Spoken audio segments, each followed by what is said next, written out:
Hola, a continuación nuestro grupo va a presentar la creación de un lenguaje loco que desarrollamos para el curso de compiladores e intérpretes durante el segundo semestre del 2021 en el Instituto Tecnológico de Costa Rica.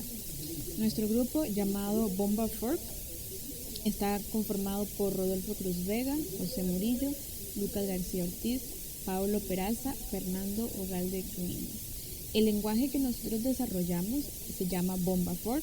Se escribe con dos emojis, un emoji de una bomba y un emoji de un tridente. Una de las características principales de este lenguaje es que todas las funciones, palabras reservadas, operadores y números son emojis. Aquí en la gramática EBNF podemos ver los diferentes emojis que se utilizan. Para empezar el programa se utiliza un emoji de play y para terminar se utiliza una bandera. La emoji de repetición son unas flechitas dando vueltas. También tenemos el if, que es el si, que es un ganchito, y el else es una X. Tenemos la función que se representa con estos papeles. El retorno es un carrito. Las condiciones se utilizan con estos emojis de manitos.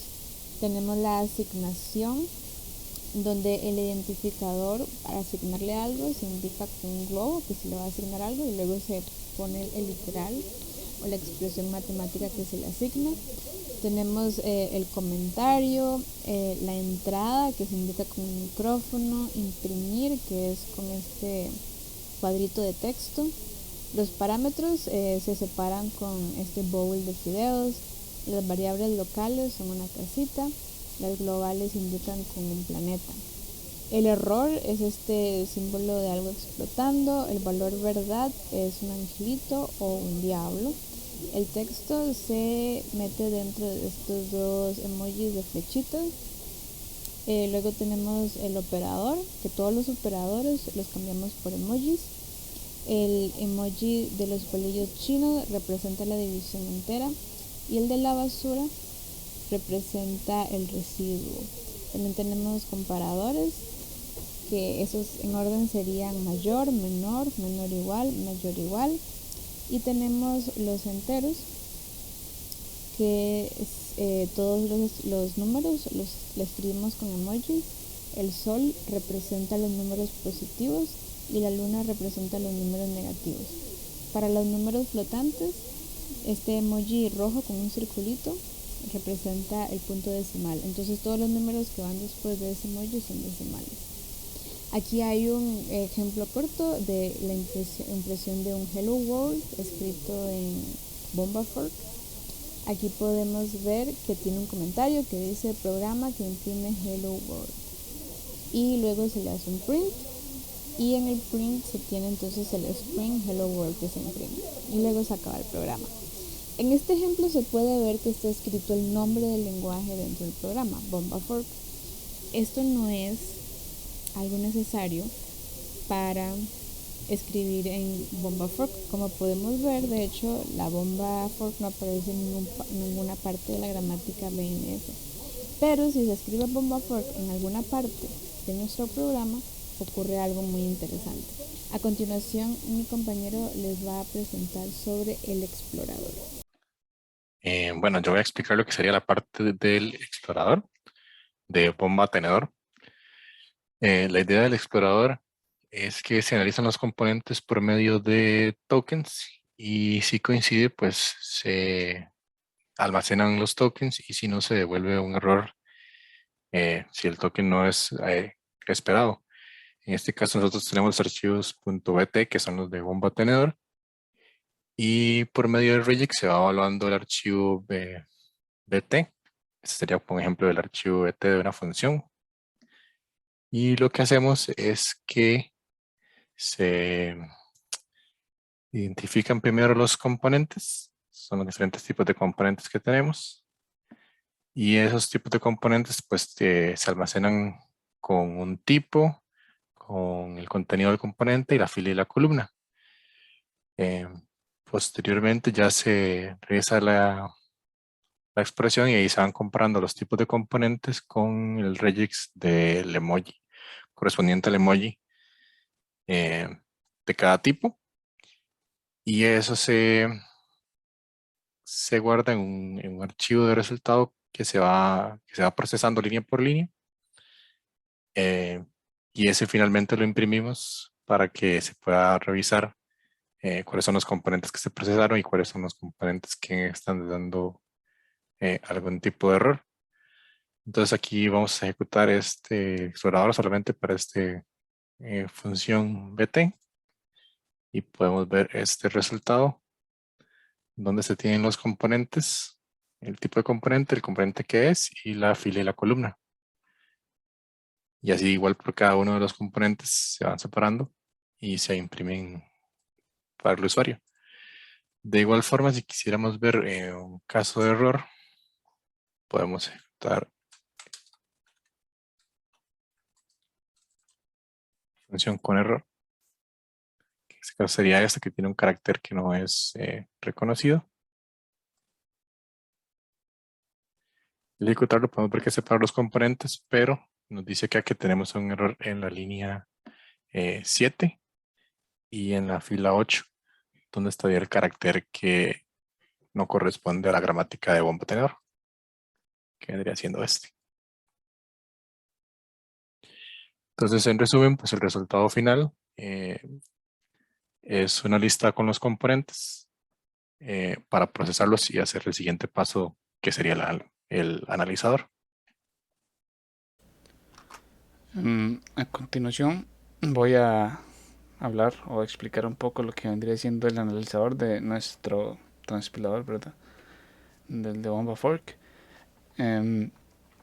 Bueno, recordemos primeramente las funciones principales del analizador, ¿verdad? Y estas serían, como valga la redundancia, analizar cada uno de los componentes léxicos que se nos pasan desde el explorador para verificar que estos cumplan con la gramática, ya que cumplan con todas las leyes que hemos establecido previamente, y en caso de que no cumplan, aquí es donde se implementaría la primera fase de manejo de errores, que vienen siendo los errores de tipo sintáctico, ¿verdad? Que cuando no se cumple con la gramática, ya sea que falta algún componente, que hay uno extra, estos errores aparecerían o serían informados al usuario. En caso de que todo funcione correctamente, lo que volvería el analizador sería el árbol de sintaxis abstracta, donde ya básicamente verificó que todos los componentes cumplen con su función y imprimiría el árbol, ¿verdad? Bueno, primeramente lo que tenemos aquí sería la función principal, la función main, que esta sería la que es llamada en este archivo de bomba tenedor, ¿verdad? Y lo que hace esta función es llamar a esa otra función que se llama analizar programa, que esta básicamente nos presenta varios casos en donde tenemos el componente actual, que este componente actual básicamente es el primer componente léxico. Bueno, es una lista de componentes léxicos, ¿verdad? Y el componente actual es el primero. Esta lista de componentes léxicos son las que se nos pasan desde el explorador. Entonces vamos viendo de uno por uno. Por ejemplo, aquí si es inicio, pusimos aquí el comentario.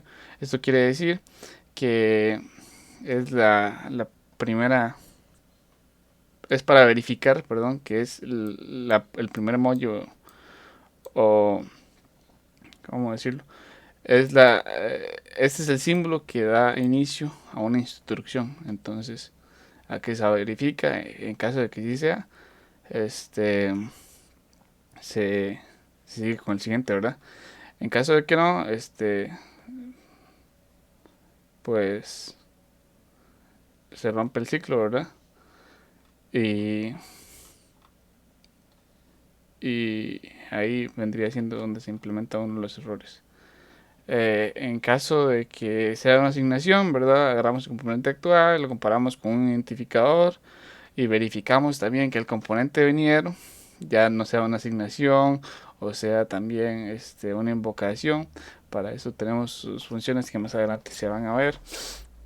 Luego tenemos para ver si es una función, ¿verdad? Que es la que presenta este emoji, que es como de un cartelito, como una libretilla, igual con el globo. Entonces, cuando el componente actual es uno de estos, lo que hace es se manda a los nodos siguientes, se mandan a esta otra función que, bueno, lo mismo con el bucle, perdón, y bueno, el ciclo. Y acá tenemos para el final, ¿verdad? Vamos, por ejemplo, a ver la función de analizar función, que si mal no recuerdo era la línea de 100, yo me lo pasé, la 160 y algo, 160. Acá está, analizar función, que básicamente esta verifica que los siguientes componentes, porque se pasó toda la lista de componentes, ¿verdad? Del componentes siguientes, sean, bueno, primeramente verifica que sea una luna, o sea, un paréntesis, y que digamos que lo que está entre paréntesis lo manda a verificar o analizar, ¿verdad? El bloque de instrucción siguiente, que es lo que vendría estando entre paréntesis. Entonces, qué sé yo, vamos para acá, para la línea que 400 algo es que está por ahí, te falta.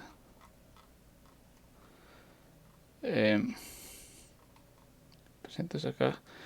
Y esto básicamente también lo que hace es ver que los componentes que estén en este bloque ya los identifica como ya sea una palabra clave o un identificador. Entonces verifica que todo eso está bien y luego los manda a analizar instrucción, así sucesivamente con todos los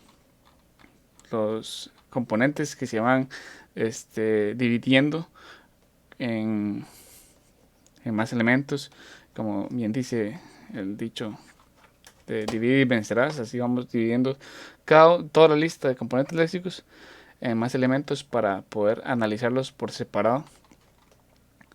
Por ejemplo, acá para el manejo de errores lo podemos ver en la línea 380 y algo, 380 y 4, creo, 300. Estoy en la 200 apenas. 384. Ajá, acá está el error. Que básicamente se verifica la explosión en caso de que haya un error y se devuelve el error, ¿verdad? En el árbol.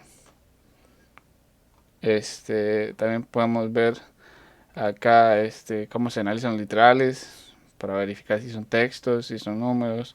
Por ejemplo, acá si son números. Ya hablamos del bloque, ¿verdad? Instrucción. Todos los componentes se van dividiendo, básicamente. Y al final, si no hay ningún problema, si no hay ningún error, se devolvería el árbol de sintaxis abstracta, ¿verdad?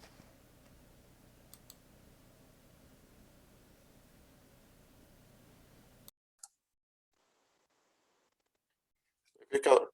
Nosotros decimos que me implementar un verificador con la estructura similar al de cifras. Tenemos una clase de tabla símbolos que lo que hacemos es para guardar las variables locales. Tenemos una para... también lo hacemos por profundidad. Tenemos uno para cerrar bloques, guardar registros, abrir, hacer uno nuevo. Obviamente para guardar un nuevo registro en un bloque en específico. Y verificar si dicha variable ya existe o no.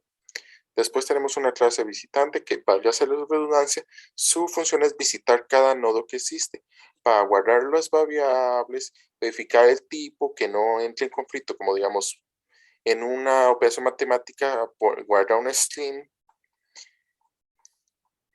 Esa es su principal función, guardar y verificar.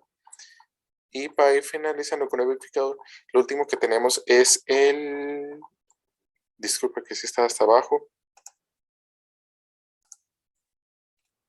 El último de la clase verificador se encarga de revisar la árbol de sintaxis, cargar las variables que se van a usar y de último imprimirlo. Para lo que vendría siendo el generador de código Python, tenemos el argumento generar Python, cuyas instrucciones están aquí más abajo. Aquí están. Tenemos que en primera instancia se carga el código fuente en formato en el lenguaje, bomba tenedor. Lo exploramos, lo analizamos, lo verificamos, ya esto se vio con anterioridad. Y aquí ya entramos propiamente a lo que sería la parte del generador. En primera instancia creamos un generador que es un objeto de tipo generador, cuyo parámetro de entrada es el árbol de sintaxis abstracta del verificador. Nuevamente, esto ya se vio antes. Luego tenemos la variable código, que esto lo que almacena es un string de múltiples líneas, que lo que tiene es propiamente ya el código final, el código ya convertido a Python, utilizando el método generar del generador. Luego abrimos el archivo fuente.py que decimos abrir porque estamos utilizando la función open, pero técnicamente lo que estamos haciendo es crearla, ya que es modo W, y esto lo hacemos con codificación UTF-8. Ya esto no lo hacemos por el tema de los emojis, sino en realidad por las tildes. Finalmente al archivo le escribimos nuestro código en Python y cerramos el archivo. Entonces ya el código puede ser abierto en otras aplicaciones. Para entrar propiamente a lo que sería el generador, como dice el comentario, este archivo lo que hace es implementar el generador de bomba tenedor. Primero tenemos la función convertir emojis, cuyo parámetro de entrada es un código. Y aquí lo importante a destacar es que este no es el código en bomba tenedor ni tampoco es el código en Python. Es un código como híbrido, por decirlo así, intermedio. Es un código que tiene la sintaxis de Python, pero aún está compuesto por emojis, por los emojis de bomba tenedor. En primera instancia tenemos una lista de números que, como podemos ver, no son los números propiamente, sino los emojis de los números. Y luego lo que hacemos es reemplazar ciertos caracteres del código por strings alfanuméricos para que Python los pueda reconocer. En este caso tenemos la bomba de texto que la convertimos en un print, tenemos el micrófono que lo traducimos en un input y las flechas que las convertimos en comillas. Esto es porque las flechas en bomba tenedor vienen siendo los caracteres que encapsulan strings. Luego iteramos por los números del 0 al 9 y esto básicamente lo que hace es reemplazar el emoji correspondiente por ya propiamente el número en un formato que Python puede comprender. Y finalmente retornamos el código y este código que retornamos ya está en Python. Tenemos la clase generador que tiene un árbol de sintaxis abstracta y un visitante Python. Esto lo veremos más tarde. Tenemos la función para inicializar el generador, que nuevamente lo que tiene es un árbol de sintaxis abstracta y un visitante Python. Y tenemos el método generar, que lo que hace es visitar la raíz del árbol de sintaxis abstracta. Y una vez que ya tiene el código visitado completamente, lo que hacemos es convertir los emojis a caracteres que Python puede comprender. Imprimimos el código ya en Python, esto nada más para debug. Y finalmente retornamos el código. Ahora, para lo que vendría siendo el visitante Python, tenemos este archivo, tenemos la clase visitante Python y esta clase bueno, esta clase va a tener diferentes métodos que se encargan de visitar el árbol de sintaxis abstracta y construye nuestro código en Python utilizando la estructura ya propiamente de Python. Entonces tenemos una variable tabs. Esto es porque Python no es un lenguaje que utilice llaves o puntos y comas, sino que Python se basa en indentaciones. Entonces tenemos que mantener un conteo de los tabs actuales.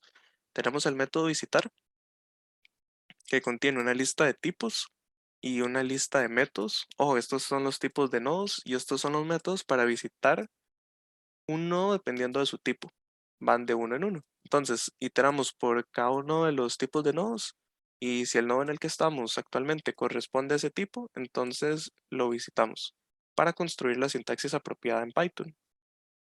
Entonces aquí tenemos los diferentes métodos. Por ejemplo, tenemos visitar programa, tenemos visitar asignación, expresión matemática, tenemos expresión, aquí están todos. Me voy a tener brevemente aquí en el de visitar función para explicar cómo funciona en general esta parte del programa. Primero que nada tenemos un string llamado resultado que contiene la estructura final de cómo se vería en Python. Entonces, aunque esta es la sintaxis en bomba tenedor, aquí nosotros retornaríamos la sintaxis en Python. Entonces vemos que tenemos def y tenemos llaves que representan valores a reemplazar en este string. Entonces tenemos una lista vacía de instrucciones, iteramos por cada uno de los nodos del nodo actual, lo visitamos y una vez que ya tenemos las diversas instrucciones de ese nodo, entonces formateamos este string original con las diversas instrucciones.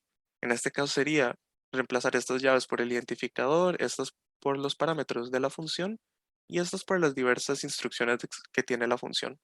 Lo mismo hacemos con los demás métodos. Tenemos invocación, parámetros función, instrucción. Aquí un interesante, tenemos la repetición que es para el while. Aquí lo vemos y este while lo que hace es reemplazar esta parte de aquí por las condiciones del while y aquí por las instrucciones que tiene el while. Tenemos bifurcaciones, tenemos condiciones, tenemos comparaciones, tenemos retornos, tenemos el bloque de instrucciones y aquí es donde se utiliza ya propiamente los tabs. Se añaden tabs acordemente y una vez que ya se carga el bloque de instrucciones, se eliminan los tabs para regresar al código original. Tenemos visitar operadores, que esto lo que hace es reemplazar el emoji correspondiente por un carácter que comprende Python. Lo mismo con los valores de verdad, los reemplaza acordemente. Igual con los comparadores, los reemplaza acordemente.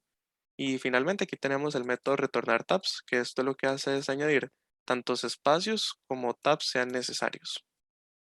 Entonces, para probar todo esto, tenemos este programa que se llama par2. Como podemos ver, está escrito en bomba tenedor.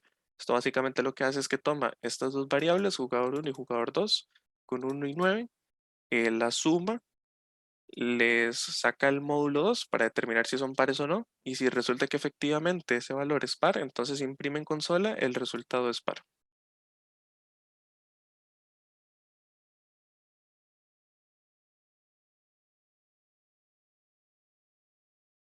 Entonces, si yo ejecuto esto, vemos que efectivamente se genera el código en Python. Y bueno, esto fue un archivo. Esto está escrito en un archivo que se llama fuente.py. Aquí lo podemos ver. Entonces esto se puede ejecutar en la terminal. Simplemente hacemos Python 3, fuente.py. Y ahí lo tenemos.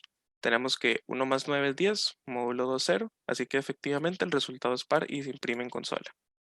Ahora, para hablar un poco sobre los puntos fuertes y débiles que tiene este lenguaje, pues hay algunas cosas que son bastante obvias. Por ejemplo, tenemos que un lenguaje que está basado 100%, o al menos en su gran mayoría basado en caracteres especiales como los emojis, soluciona un problema muy importante sobre barreras idiomáticas. Hablamos de que, por ejemplo, este lenguaje no está restringido por el español, no está restringido por el inglés, no existe una barrera idiomática, y eso está bastante bien. Al mismo tiempo que genera código bastante compacto, porque no es lo mismo escribir def, escribir while, escribir for, escribir return, cuando simplemente podemos escribir un solo emoji y listo. Sin embargo, también se podría argumentar que todo esto está bastante lejos de ser una solución ideal para estos problemas que acabo de mencionar, por dos razones. Uno, en primer lugar, desde un punto de vista práctico, escribir código en este lenguaje es una tarea pues muy tediosa, ya que a diferencia de lenguajes tradicionales que tenemos todos los caracteres de una vez en el teclado, o sea que son caracteres de fácil acceso, escribir en este lenguaje requiere un constante acceso a caracteres especiales, en este caso emojis, que usualmente solo se obtienen copiándolos y pegándolos desde una base de datos de emojis, por lo cual es bastante impráctico. Por otro lado, desde un punto de vista técnico, y también muy relacionado con lo que acabo de mencionar, no todos los tipos de letras digitales presentan soporte nativo para emojis. Por ejemplo, así como hay algunos que los despliegan con colores y muy bien legibles, hay otros que los despliegan en blanco y negro. Y algunos también les cambian el diseño y a pequeñas escalas se vuelve muy legible. Entonces, en este caso tenemos un lenguaje en el que, como dicen, una cosa por la otra. Habiendo explicado y demostrado el generador de código y habiendo mencionado puntos fuertes y débiles, esto concluiría la explicación del proyecto. Muchas gracias y que pasen un buen día.